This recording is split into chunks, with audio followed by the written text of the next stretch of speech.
Self. Masturbatory. Mouthpiece.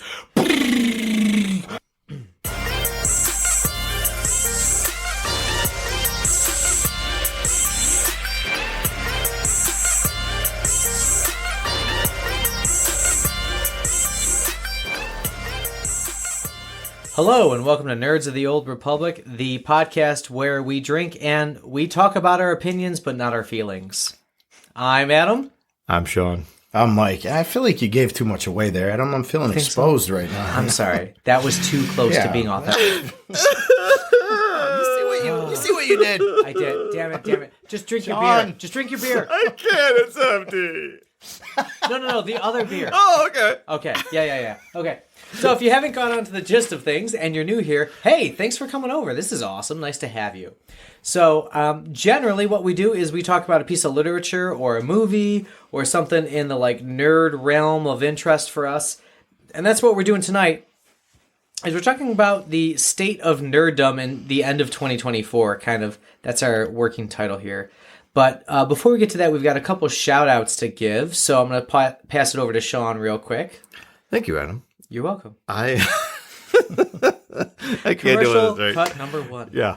I just wanted to throw it out there to Za Bills Nation, who recently had me on as a special guest on a couple of their casts. I really had a great time. And if you are like us and are fans of the Buffalo Bills, and even if you're not a fan of the Buffalo Bills, first of all, fuck you. Yeah. Second of all, you can leave. It's okay. Become a fan. Agreed. Third of all, get over to Za Bills on wherever you get your podcasts. Mm-hmm. They're on YouTube. They're everywhere. Get on there and watch them. Kyle and Sean and Dennis and the rest of the guys are all awesome. Silver Fox is great. Like these guys, they've got personality and they've got a great way of recapping the games and kind of looking forward to the season. They do interviews with Bills backers bars around the country and things like that. It's a really great way to fill out your fandom. So check out your Bills podcast fix with Za Bills. And pizza rankings around the area. Oh, that's right. Yeah, pizza rankings. I forgot all about the pizza rankings. Yeah. If you want Buffalo area pizza rankings, check out Za Bills. They will give you the straight dope on what good pizzas to get. Yeah, if you're just traveling through and you need to save that sweet, precious time, just listen to that and know where to go. Because there's a lot of pizzerias. They're not all good. You know, the thing is, in this little side note, Buffalo-style things is a real thing. And those of you who are outside of the sphere of Western New York, you don't know this, but Buffalo pizza is legit. And it is you go anywhere else in the world, you cannot get pizza this good. You really can't. Nope. If you travel 45 minutes from Buffalo, the pizza style changes. Yeah. I went to Geneseo for college, and the pizza there is like an imitation New York style pizza. Yeah. With so much flour on the bottom, you would choke on it. Right. Yeah. Right. Buffalo style is definitely, it's the hardness in the water. It's the cup and char and the pepperoni. It's the sauce. There's just a thing about the way Buffalo pizza is that to me, it's it is unequaled. It's an established style. Absolutely. For sure. And the other shout out we want to give is to ourselves. That's right. Pat ourselves on the back, gentlemen. Oh, hang on. There we go. Yeah. A vague weak bell. That's right. So we've recently established a affiliateship with bookshop.org. And so, if you're doing your shopping this time of year or you need to treat yourself, because let's face it, it's been a year this week, you could use a new book. If you want to find a new book and support us at the same time and support a local bookstore, you can go to the show notes for this podcast and find our link to bookshop.org. Any purchases made through that link will, feed us a little 15% off that purchase or of that purchase. And that just helps to, handle things like the storage and maintenance fees of the cast online and, maybe some equipment because we're joking around about how my podcast or my mic holder here is kind of sketchy, that sort of thing. So it all goes to a good cause, and you're supporting local bookstores, which is more important, and you're getting yourself a book. If you're here for books anyways. So you might as well use the bookshop.org link, right? Did I miss anything, gents? No, I think you said it all very well. Good. All right. Oh, the socials. We've been talking about socials recently, so just a quick no, I don't know where we are with social media. To be honest, we are on all the socials, so it'd be cool if you found us, but I will readily admit that if you go to X, we might not respond because that has been kind of like screaming into the void recently. I haven't even checked it in months. So I don't know. We might be blowing up, catching on. We might have tens of thousands of followers who are. I don't know if I want those kind of followers now. Yeah, Mike is our social media manager, and he was masterful at Twitter until a certain electric car company CEO bought it as his plaything and a self-masturbatory mouthpiece. Wow. Right? That's a great name for a metal band. Self-masturbatory mouthpiece, yeah. Ooh. I'm sensing some like halftime breakdowns right in the middle of that. There's some leather in there. Masturbatory mouthpiece.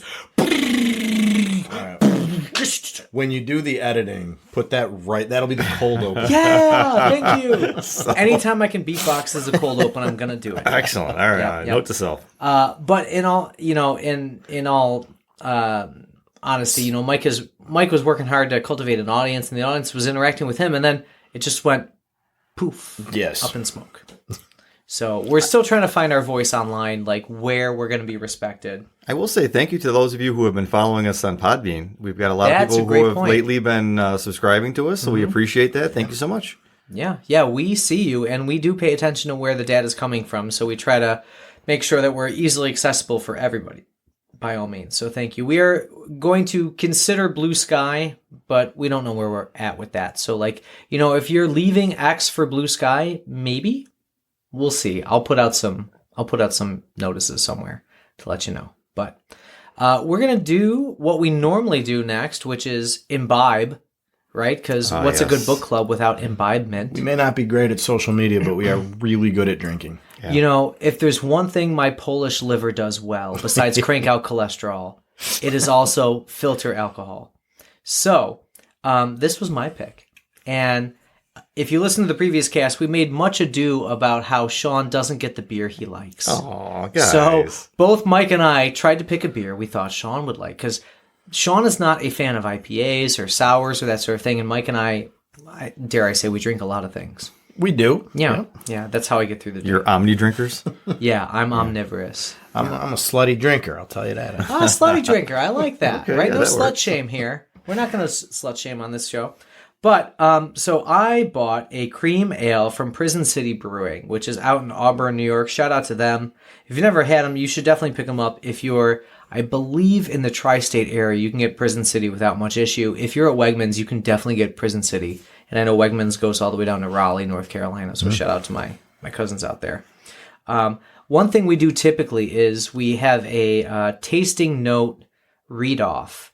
So Sean usually does the rando beer, and we love his reading of the tasting notes.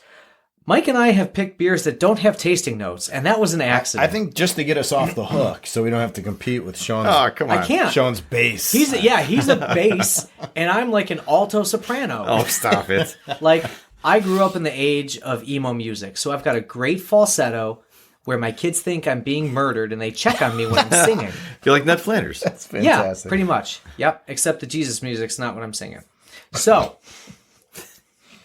that was a deep Simpsons reference for those of you who don't know it. That's true. When he gets excited, he squeals. He does, like a piggy. Yeah, he's like screaming about drapes and things. So that's Adam when he's excited.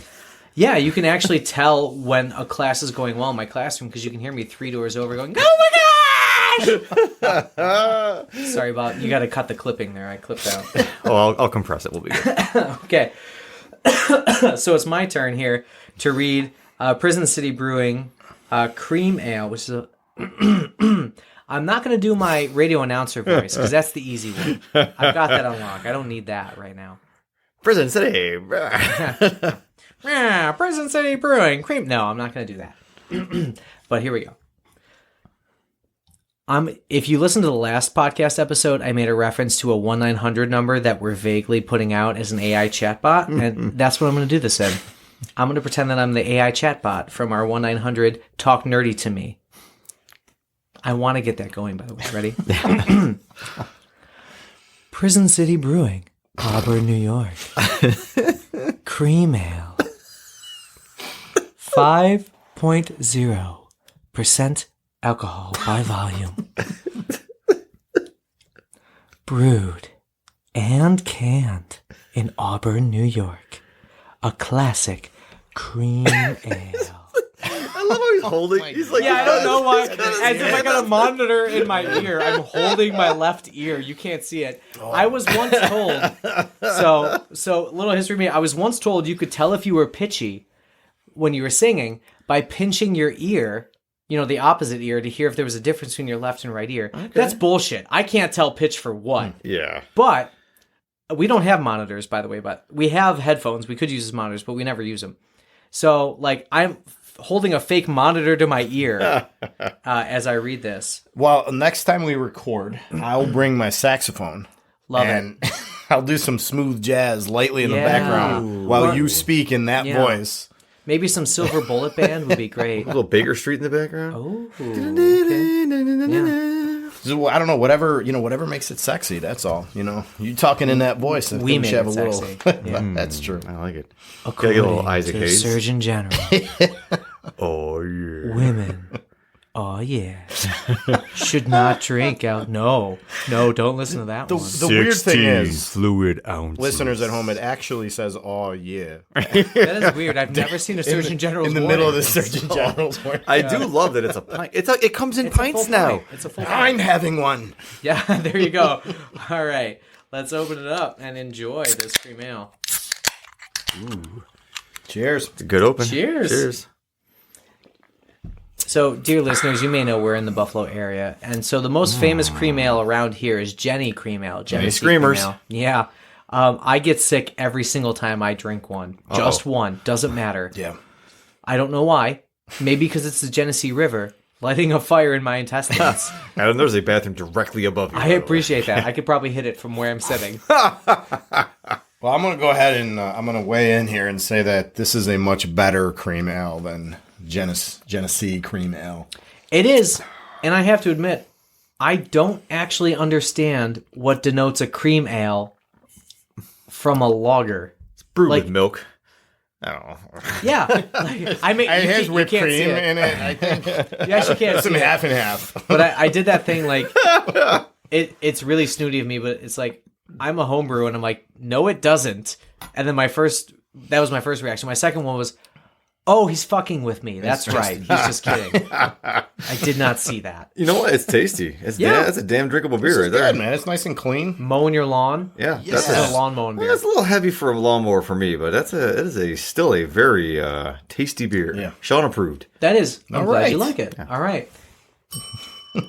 Once we got the Pilsner in his hand on the first cast, he was happy. Now we're keeping him happy. Yeah. This works. All right. So, and we can probably guess what he picked for his. So I think it's gonna be a 3 for 3 night for you, Sean. Well, it's coming up. Everything's coming up, Sean. There you go. There you go. Well, I'm looking over there, and I was going to make a joke about it being like a double dry hopped IPA with a sour dropped on top of it, but it's not. I got the most repulsive beer I could possibly think of because you guys would like it. Ouch. You know what? Just because I'm like a faux hipster doesn't mean that I like disgusting things, but I liked it before you did. Adam, there's nothing faux about your hipster bona fides. I appreciate that. Yeah, they're in the best way, too. Oh, thank you. Not like the annoying way. I'll spin my bow tie to you. When you rock the hipster gear, you make it look good. Honestly, there's guys out there who try it, and they just look like idiots. I appreciate You work it. You really do. Honestly, I'm not just blowing smoke up your ass. It's legit. Yeah. What Sean knows is that I will just mute him if I don't like what he says. So. No, I'm just kidding. I have no fashion sense. I'm a jeans and t-shirt guy. Or flannels. Mute him if he doesn't like it. We like Adam. Adam is our leader. Bend the knee. All hail Adam.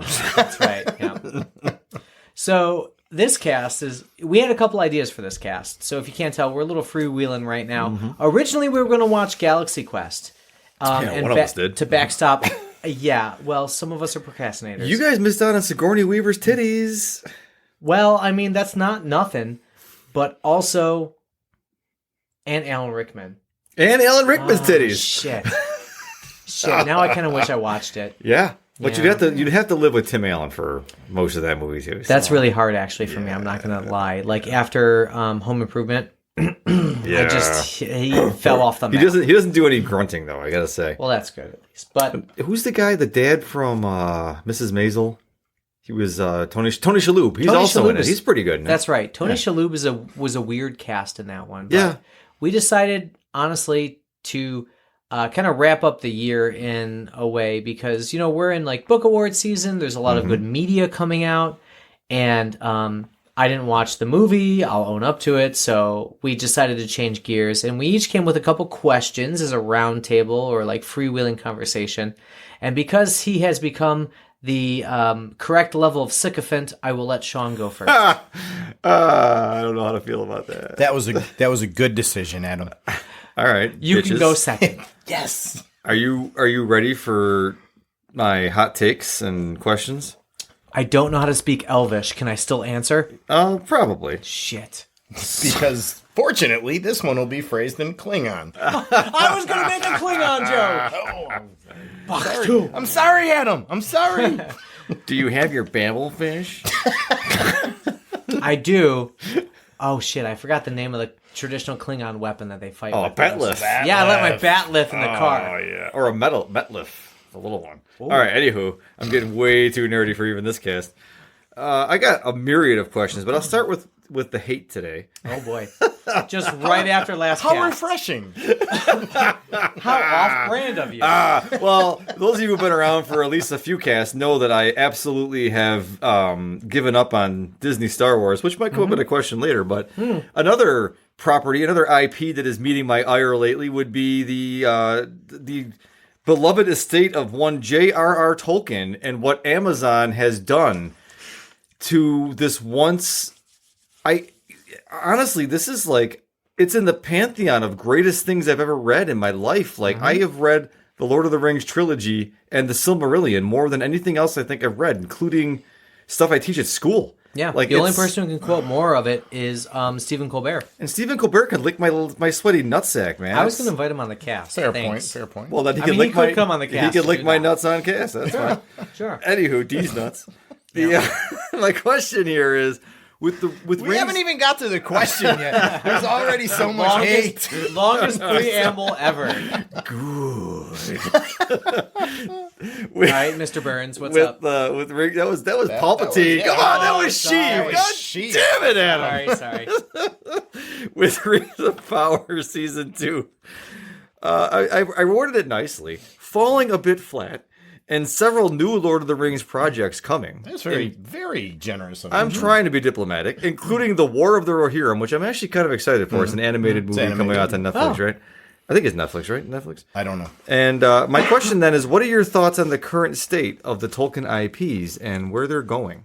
Because there are talks of bringing back Ian McKellen to play Gandalf in like The Hunt for Gollum or some bullshit. Is that not official? I thought I saw something. I'm pretty sure it's official now, and he said this might be the last so. time he plays the character, and yada yada yada. He's 90, so I'm gonna guess. Yeah, honestly. So first of all, my first response here is I'm gonna cross off the question I wrote, which is, do we want more Tolkien?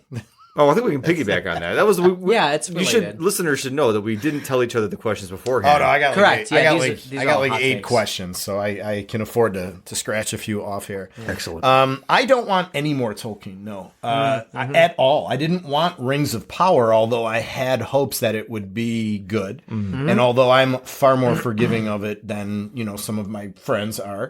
But well, I'm glad you called me a friend. But I didn't even want that. It's different for like Star Wars is the type of thing where I'm like, whatever, it's in sort of infinite galaxy. There's so many different stories you can tell. But to me, Lord of the Rings is perfect as is. You know what I mean? The books that you named and the absolutely masterful films that were made by Peter Jackson. Thank you. Not including The Hobbit. No, we don't speak. Oh yeah, no.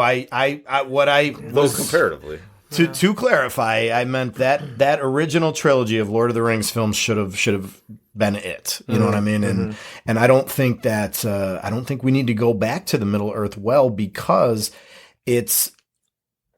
there's no good that will come from it. It's not the type of thing you want to keep expanding on. It's the type of thing that it's like, we don't want to keep telling infinite Godfather stories. They should have stopped at 2. You know what I mean? Like, right. Yeah. And the more you go back to it, the more you dilute it. I don't need any more Tolkien at all. That's my personal opinion, but I think what they've got already is where it should end. Yeah, so my youngest son started listening to the audiobooks of the whole Tolkien property, from Hobbit up. This is for him. He's fucking metal. This is the second cast he's made an appearance in. Nice. And he's a fucking metal dude. Oh, so he listened to The Hobbit, and he started The Fellowship of the Ring. And The Hobbit was produced as like an audio drama, actually. It wasn't just a reading of the book, but there was like a cast and acting and music and stuff. It's a little hard to follow as like a book series to know what's going on. But then he started watching the movies. And I'm like, fucking great, let's go. I will sit down for 32 hours and watch the director's cut of all these movies with you, buddy. Let's 32 go. hours. I just picked a number. I don't know if that's accurate. It comes out to about that. Damn it, I'm so good. But at the same time, I do get the sense that things are being like, who needs this money, right? Like, that's always my question. Is like, Amazon obviously wants money. That's why they're making these. Otherwise, like, is the Tolkien estate? I mean, obviously they have to give permission for these sorts of things, but you know, is his family hurting? Like, can I just donate money to them? Because I would rather that than shitty, Middle Earth stories coming out. And what I want to know is, where is the money coming from? Because they spent a fucking $1 billion on season nuts. 1. Yeah. You know what I mean? Of Rings of Power. And is it just Jeff Bezos' pocket money? I mean, but you know, when you talk about like they're doing this because they want to make money, I'm like, man, I mean, how much fucking money are they making to justify having spent $1 billion on season 1? True. Now, That's I'm sure point. they are. They're fucking. I mean, Somebody. I'm a guy who does a podcast. You know what I mean? I'm not like a business savvy guy who works. In entertainment, but but that's what baffles me is like, dude, they spent so much fucking money. They put so much money up, and the show has not exactly killed it. Yeah. You know? No, and my thought is like, yeah, Amazon's probably not making money, but is the Tolkien estate, like, what do they sell the rights for? Well, that's the thing about Tolkien's family and the estate is that they're very protective of the IP. For the longest time, right? Because it's only in the last 5 years that any new stories have come out that were not directly the books. Well, Christopher Tolkien's death did unlock a lot of that. However, I will say that they did limit what Amazon had access to just the appendices, and essentially that comes into the Second Age or the end of the Second Age, and that's really all they get. And I found myself enjoying the first season because I thought the spectacle of it, being new stories in Middle Earth, I was kind of like, okay, I'm a lie. The reveal of the stranger was kind of cool. Yeah, it was like almost like the Mandalorian. I overlooked a lot of the issues that were cropping up, and just because it was something different. Yeah, and there weren't 32 Bacta tanks in Rings of Power. Exactly. And the story just completely took a shit. I didn't even get past the 5th. I didn't get up to 5 episodes. I'm like, I am too old to waste my life on watching shit like this. And I said, I'm done. I agree with you, Mike. I don't think we need new stories there, but I would say this. If the Tolkien estate is unhappy like a lot of the fandom is with Amazon's efforts here, then maybe they could look at doing some kind of an anthology with good directors, maybe different directors for different stories from the Silmarillion. Which might have the ability to redeem what's going on with this property, because like you've got a lot going on there with like the Lay of Luthien, Children of Beren and Luthien. You got the Children of Huron, the Fall of Gondolin. Like there's a lot of stories that would make for really excellent anthology pieces where you might have like each episode is an hour or an hour and a half or whatever, but it's on like HBO or like a place that knows how to produce this kind of epic shit with some kind of grandeur and sense of scale, sense of time, sense of direction, sense of acting, sense of casting, sense of like timeliness and not trying to shoehorn social political issues into it and all this other kind of, sorry. You mean making movies? Yes, making them appropriate. There we go. Then maybe they can do it. But right now, I have a little bit of hope for the War of the Rohirrim because I don't think Amazon's involved in it and it's animated, so it might be kind of different and neat. But other than that, I am... Even with Ian McKellen as Gandalf, I'm not excited for that. I don't fucking need that story. He was Ian McKellen in The Hobbit. It didn't make any difference. And no, you're right. Yeah. It absolutely fell flat. So I'm like, you know what? It's like Star Wars. You reach a saturation point, and you need to step back and let it build up again. Right. Yeah. Give it 10 years. And I know that's hard because people want to make money. You got to let that shit sit, man. It's like you don't drink the whiskey as soon as you put it in the fucking barrel. No, you need 8 years. Yeah. I will say I think that is a big part of the issue is that these stories sat for so long without being like milked for every single word that could be made of it. Yeah. And now that's what's happening because capitalism. Yeah. And yeah, that's probably a big part of it.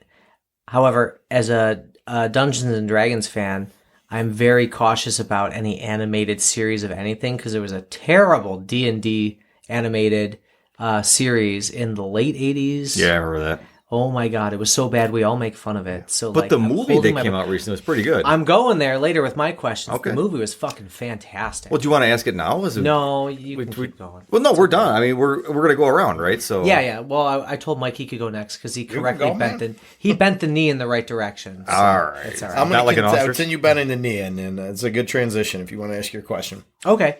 Well, thank you. I appreciate that. I'll keep you. No, I'm just kidding. Thank you. Yeah. So mine actually is kind I get of to related. live. Oh, I don't have any power over either of you except for what you drink for 2 hours once a month. But I suppose that's a lot, kind of. So, my question is kind of related to the fantasy. So, Dungeons and Dragons is currently experiencing a renaissance. It's their 50th anniversary. They've rewritten the rule book. So, like, if you're like me, you spent another $100 on rule books to play the game, though you don't need to. I already had rule books. So I guess the question is like, is there, how does the crossover work? Like, do Tolkien fans like D&D? Is that properties? Because Amazon's making a whole nother series called Secret Level. There's also the D&D movie that Sean has alluded to that was a success, surprising everybody, actually. No, it was quite good. Yeah. You didn't see it, did you, Mike? Mm-mm. Okay. It's worth a watch. I mean, I bought it right away because, Wizards of the Coast just takes all my money. They can have my money. What's it called? It's called Dungeons and Dragons: Honor Among Thieves. Okay. It actually does a good job of pulling off the kind of humor that I was lambasting in the last podcast, in a way. So yeah. So if you didn't listen to the Hitchhiker's Guide to the Galaxy podcast, it's not. I guess parody is the right word. So it makes fun of a lot of like D&D tropes and player tropes, but also like the idea of like the characters that you play. I guess the question is like, is there enough crossover between like the high fantasy stuff that you think our audience would glom onto that, watch that? Is that worth our time to get into? Or is it not the high, hard fantasy of the like holy mountains that we talked about earlier? Is there a separation between those two fandoms?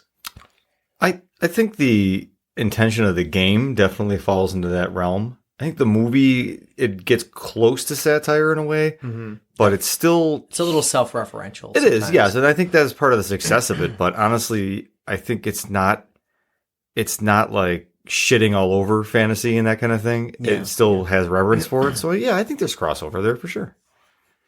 Yeah, I have no thoughts because I'm not familiar with D&D. Yeah, I didn't mean to at all. aim out. It's something that I respect from afar, as someone who likes this kind of shit. But and who's my students take up your room for 2 hours after school. And it's an honor to host them. Well, I mean, I'm not really there, so well, I appreciate it. Sorry about the balloon animals last week, by the way. Were they left there? I didn't see any balloon animals. That's good. I thought I cleared them all. There's probably more like crossover with things like The Witcher.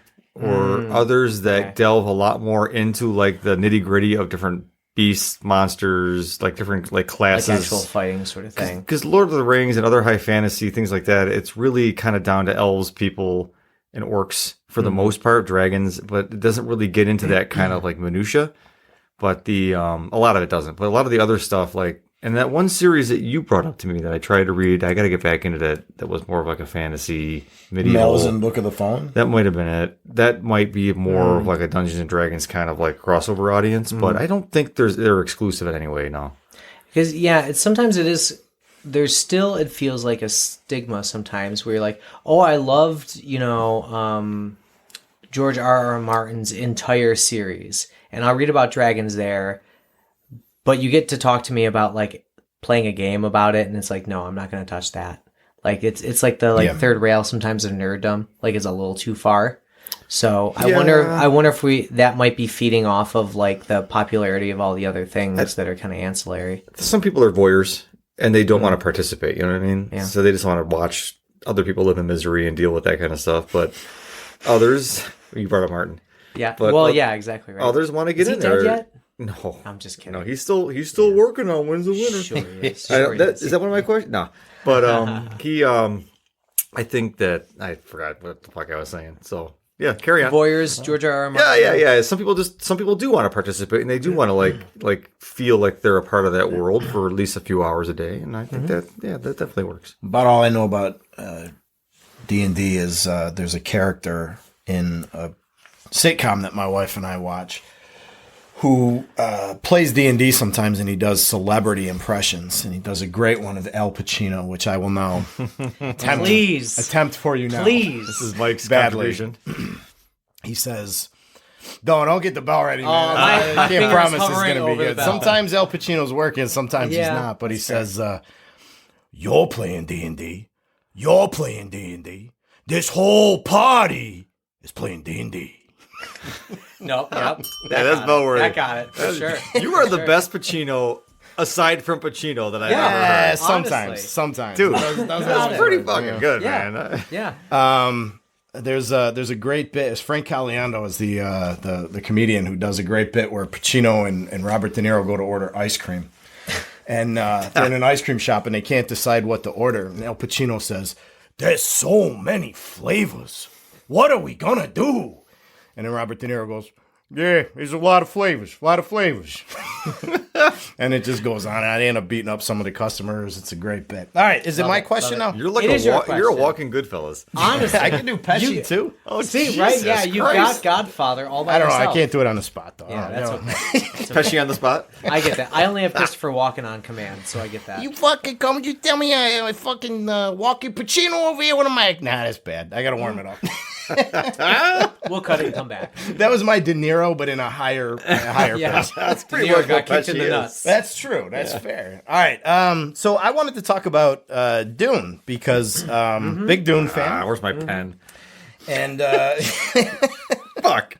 oh, you knew this question Frustrating. was Yeah, coming, man. we were vaguely talking about this on the chat. I was only marginally a Dune fan. I liked the book, you know, and I've gone on to read the second book and part of the third book, although that's been on pause for a while. But it was the films that it elevated it for me. I fucking fell in love with it, and no surprise there because the guy who directed them, I'm a huge fan of. And now the show is out, Dune Prophecy. So I watched the first episode of that last night.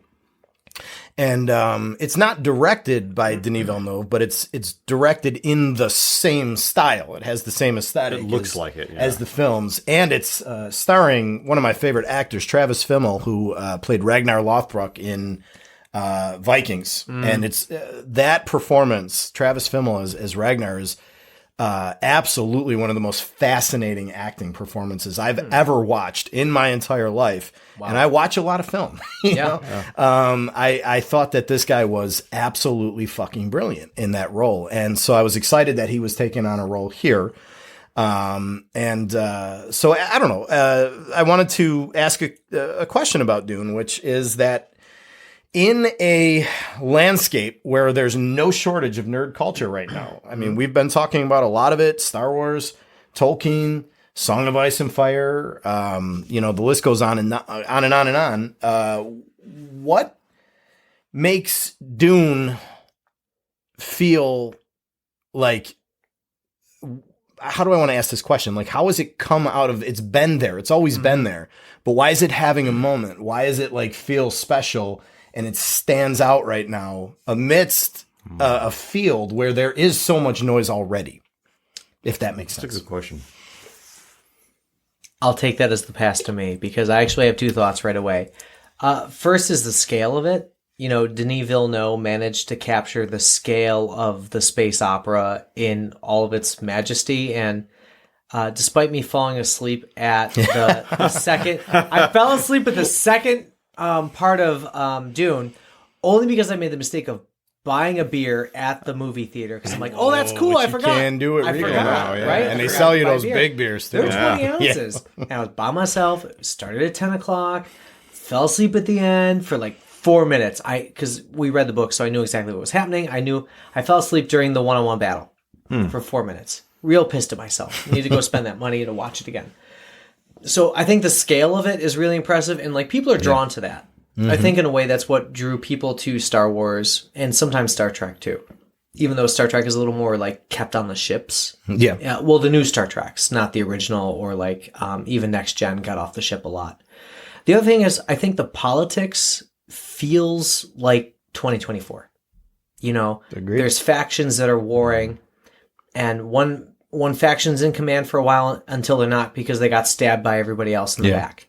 And that just kind of feels like now. So, you know, when I see, you know, House Harkonnen taken down, that just kind of feels like where we are, at the risk of being too on the nose. So I agree with both of these points, especially the first one, because I think that this director, if you've seen like Arrival and Blade Runner, which I know you guys have, you know, he excels at that, the scope. And I think that that's a huge part of it for sure. Very well put, Adam. And I just think that the, you know, probably the best thing, I mean, I could wax poetic and say that it's about, you know, people want a savior like Muad'Dib in the modern world, but they vote for a Harkonnen anyway. Yep. Sorry, was that too on the nose? I think that was dead on. So, Muad'Dib in the streets and Harkonnen in the sheets? Oh my Is that where we're going? Fucking know what's wrong with Yes, Something's wrong with it. That was a great, by the way. That But Oil bath in the sheets? I don't know. We'll work on it. I will add that I think it's because Villeneuve found a way to crack the code on Dune that no one had done before. Yes. And it had been tried, and finally he got the sense of scale. He got the aesthetic. He got how you boil that story down to something that is palatable in a small chunk. And I think that's why it's having its moment right now, and why this HBO show is poised to take off. I mean, the first episode was a little uneven, but it's got potential. We'll see how it goes. I think the guy playing the Emperor is kind of flat, but agreed. Yeah, agreed. Emily Watson was fantastic. You know, Travis Fimmel. I mean, maybe it's just me. I have kind of a man crush on this dude. I find that guy just like mesmerizing, and every facial expression, every line delivery, I just think is genius. It's typical high levels of tentpole HBO production. Yeah. So you just got to give them a moment to figure it out. I have a feeling it's going to iron out over the course of the series, but it's you know, it's definitely having its moment right now, and I'm glad because Dune is good stuff. And I agree with you from a, you know, if I'm being completely honest, it definitely uneven. You know, it was a very long episode, and there were very good parts, and there were other parts where it was like, what's going on my phone right now? You know, like, for sure. But overall, like, I mean, just the TV that I've been watching recently and been so disappointed with, Rings of Power and Star Wars. I'm looking at you here. This felt like orders of magnitude beyond what we're getting from those entities right now. Yeah, you know, agreed.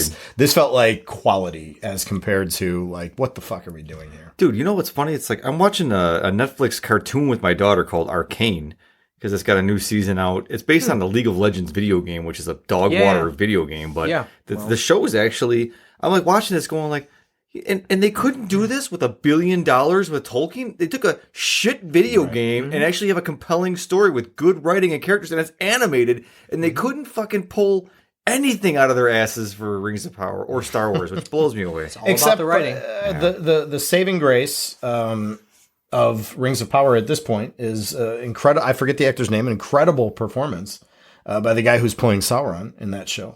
Beyond that, not a lot. Man. Not a lot to hang your head on. The only person on the show who seems to have actually read the books. Right. Does this speak to the idea that we haven't been saturated with Dune content yet? So we might once we get Dune breakfast cereal, we might have over. Sandworms. Oh yeah, I was really reaching for something here. It's like you go to PetSmart to feed your lizards, and it's like shad halud, dried mealworms, right? I mean, maybe that's part of it. It's probably not all of it. I got my Shah-Halud incense burner. Oh, there you go. Yeah. Oh, nice. It's a great point though, because my first reaction when I saw the trailer for the TV show was like, "Oh fuck! Like, don't fuck this up," you know? Yeah. But on a streak. When I started watching the show, I could tell within 5 minutes, like, okay, they're doing it right. You know what I mean? Like they're keeping the tone of the movies. They're not like trying to go for spectacle. It's great spectacle, but it's not like popcorn, like, Right. Superhero flash and circumstance. It's very slow moving. It's very brooding. It's very philosophical. And they're keeping some of that in the TV show. So, I mean, just going off one episode, mind you. Yeah. I mean, listeners who listen to this from a year from now, don't quote me. Maybe the show goes off the rails. I have no idea. Maybe it gets better. Maybe it gets even better. But one episode in, I'm encouraged for sure. Cool. Quote us, HBO. Quote us. Also, come talk to us. We'd love to be a member of your production staff. We could do a lot. That's right. Adam, you got a question? I already went. So Oh, you did? to Oh, it's back to, Yeah. back to me? We've come Yeah. full circle. How are we doing on beers, by the way, guys? I'm almost ready for I'm my s- second. We can yeah, go I'm right about anytime. that. Yeah, whenever. Do we want to do like, let's do a quick round, like short question, like quick answers. All right. And then maybe we can do a 42. pause and see about another beer and how we Sounds want to do good. this. All right, let me see if I got one that's real quick. That's not going to inspire too much thinking. Okay. So yeah, I did say I don't think I had a question for it, but I do. So fuck it, I'm going there. It's almost 2025.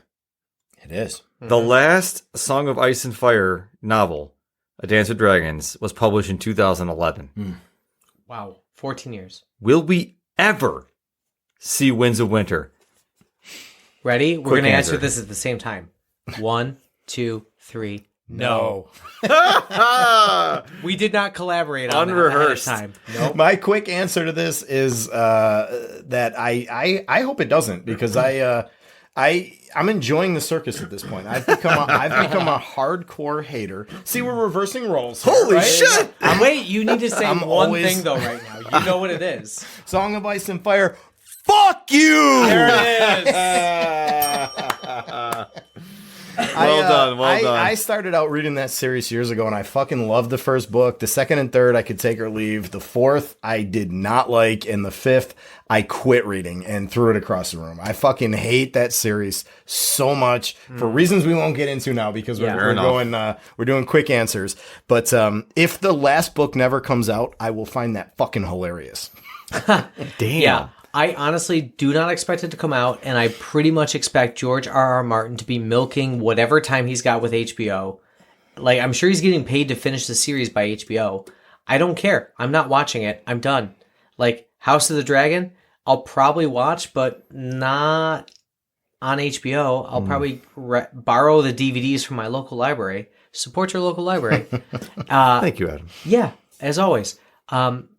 I might buy HBO to go see the Dune stuff that's coming out, because it'll be a couple years before I get the DVDs of that. But no, we're not seeing that. Man, I'm more sympathetic, I think, than I have ever been on this cast.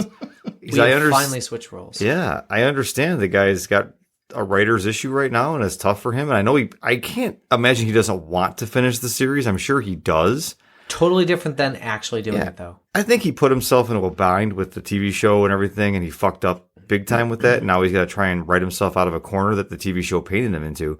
Yeah. But That's a good point. Like, does he follow the TV show's lead, or No. does he write something different? I think he's burning it down and he's doing his own thing now. But I think that's caused him a lot of issues. And I also think, like, I want to see the end. I really do, because I still, unlike Mike, I did find things to enjoy in the last couple books. They're tedious at times. I give him that. But I love the world he created. I love the history of it. I love the ideas of it. I love the politics of it. I love the seriousness of it, and also the comedy too that comes with it, because it's more, I don't know, it's like serious comedy, but it's more mature, I guess.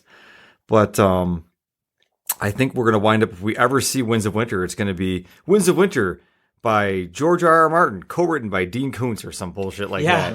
Because that's Brandon that's where, Sanderson, probably. Right, that's where we're at right actually, now. He's going to need a co-writer or a ghostwriter or a posthumous writer to finish this thing, because it's unfortunate that's where it's going. So I wonder what is the emotional attachment to the series also preventing him from writing more? Like, just being able to move on, right? Like, that's got to be hard. Most of your life was wrapped up in this one series. You made your mint, you made your nut off this one story. Yeah. What do you do when you end it? I'm sorry, guys. That was supposed to be a quick question. It turned philosophical. We need a timer. It was I got 5 minutes. I got a quick question. If you could pick any science fiction or fantasy fictional universe to live in, what would you live in? I asked my students that question Did the other you? day as a Monday quick write thing. Nice. I said, what fictional universe would you want to live in and why? most of them were just looking at me like, what? What do you mean? God. It's fiction. A lot of kids said Charlie and the Chocolate Factory, which I thought was pretty cool, but as a diabetic, it wouldn't be good. True. Yeah, that'd be true. That's a dumb answer. My answer was I wavered around going with obviously Middle Earth because I mean it's fucking Middle Earth, right? Yeah. And then like I'm thinking like would I want to live in like Westeros? I'm like no, fuck that. I'd be dead in like 30 seconds. I would be eaten by a wolf. Right? Yeah. Middle Earth, I might stand a chance for a little while if I found a kindly hobbit or something to help me out. But I think I mean there's a lot of really cool potential universes out there, so it's really hard. Yeah. To pick one of them. Like Star Wars is an easy answer, but again, it's like one of those where let's be honest, I'm going to be on a desert planet because almost every planet there is a desert apparently, so like fuck that noise. Star Wars if I could be a Jedi. Yeah, That's yeah. it. That's if I were a pleb, fuck me. No I mean, we're just thanks. visiting, right? Like that's it. We're just coming to it for a visit. Like you're just there for a little while, and then get a taste of it, and then you're gone. That kind of thing. Or We could do it that way too. I guess I was thinking like you're living there. You're living in that universe. so it's like you're making a life there. Yeah. Oh, I don't know because there's nobody actually making a life in Lord of the Rings and mentioned in the story. So I don't imagine how they live. Any Go ahead, any Adam. hobbit, right? Like any hobbit's doing okay. Yeah, I mean, Hobbit that life bad, actually Zach? doesn't seem that bad. So No. Oh God, no. The Smoking Shire? some pipes and hanging out in the Shire. No, yeah, that seems getting a pint. No, Right. that sounds like a great fucking life right risen there. up Rosie Cotton and Yeah. Oh, Rosie. Like, yeah, hells yeah, I forgot man. about Rosie. I have to think about it too, though, because like great. for whatever reason, I was like Ex Machina, but maybe because we were just talking about that. I'm like, no, I don't want that world. No, I don't want to. be in She that also world. played Tomb Raider. If you're looking for just the Alicia Vikander thing, I can ogle her later. I don't want to live in that world, though. I honestly like. That's really hard. I can think of worlds I don't want to live in. Like I don't want to live in Dune. Yeah, I don't want to live in The Witcher. No. No. I need Although, indoor plumbing. it I can need be indoor kinda- plumbing. It can be kind of fun, and there's a lot of fucking with hot people. That's true. In the show and the book, sure, but like in the world? Well, I mean, of course I would be one of those hot people. There you go. Sure. Yeah, we are our own protagonist. Exactly. Damn, dude. What's your answer? I don't want to say my answer because you said it was the easy answer. It's Star Wars, isn't it? You want to be a Jedi. I mean, why not? You know what? Like, No, there's fuck. nothing I'm going to wrong blow with this that. up. I want to be a stormtrooper. You would, because you always miss. I want to have bad aim, and I want to have a good retirement system and healthcare. I'm fucking with you. I'm fucking with you, man. I don't want to be Yeah. fuck that noise. No way. I would say Star Wars just because it's like it's the perfect universe because like wherever you want to be, there's a planet for that. And whatever you want to be doing, there's a way to do it. And you can get there unlike Dune where it's like they fucking like intergalactic travel is this incredibly complicated thing.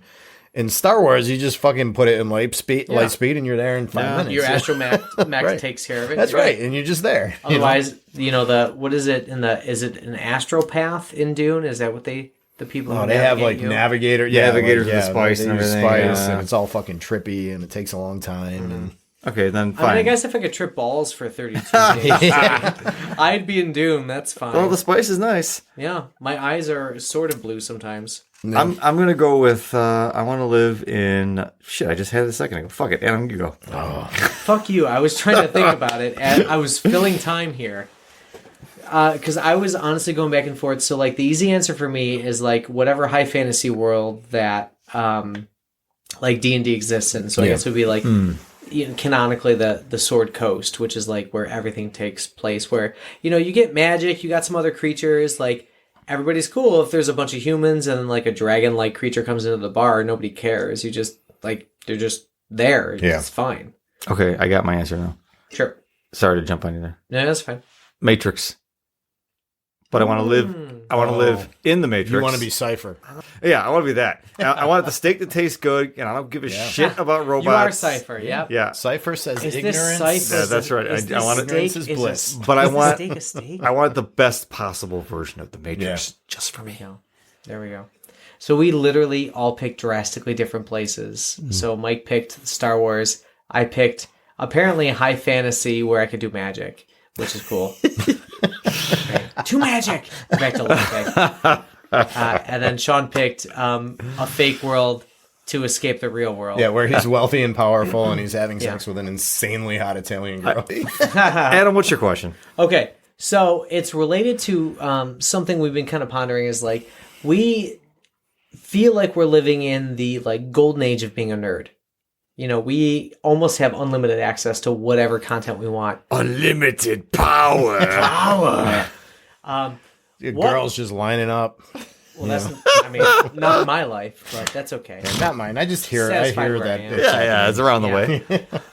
What intellectual property do you want more from? I know it's not Lord of the Rings based on our conversation, and I know it's not Star Wars, but what would you like more of? That's a great question. Damn. Is this where we have like the dun dun dun? Stay tuned for part 2.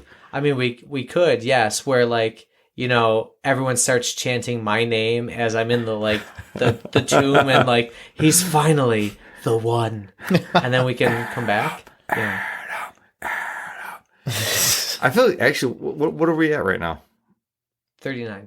I think this is a good place. Maybe we break and we come back with that answer. Ooh, Sure. And we continue. And we let the audience ponder for themselves. What property do you want to see more of? And also, like, dude, like the FanDuel shit's gonna go crazy. Like, what's Adam gonna say? What's Mike gonna say? You know, Yeah. the over under on that shit. The betting markets do follow us pretty closely. Oh my god, Fuck, man, dude, yeah. the water cooler talk at work, it's gonna be crazy. Put a fin on this one. I'm actually plus 600 in the betting markets on whatever I say. So, All right. just saying. Well, there you have it then. All right, so we're going to take a quick pause on that note and return with another beverage and another cast. So, you know, if you're looking for what to do in between now and the cliffhanger ending we left you, why not check out Za Bills over at wherever podcasts or wherever you listen to your podcasts. And also bookshop.org. Check out the show notes. You can support us. You can support local bookstores and get yourself some fucking literature, because like, what else are you here for, bro? Let's go. Sorry, we were talking like alphas earlier, and I'm having trouble shaking it, especially 2 beers in. So, you know. We're Sigmas. Yeah, right? Like, those other podcasts are so fucking Skibbity Ohio toilet, bro. Zero aura. Dear God, please delete this in post. Oh, no way, man. No way. I'm going to add more. Adam's risen up baddies over here. Yeah. Adam's mewing in the background. That's my mew noise.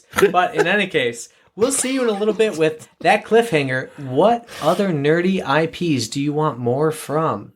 And another drink. We'll see you next time. Stay nerdy. Cheers. Cheers.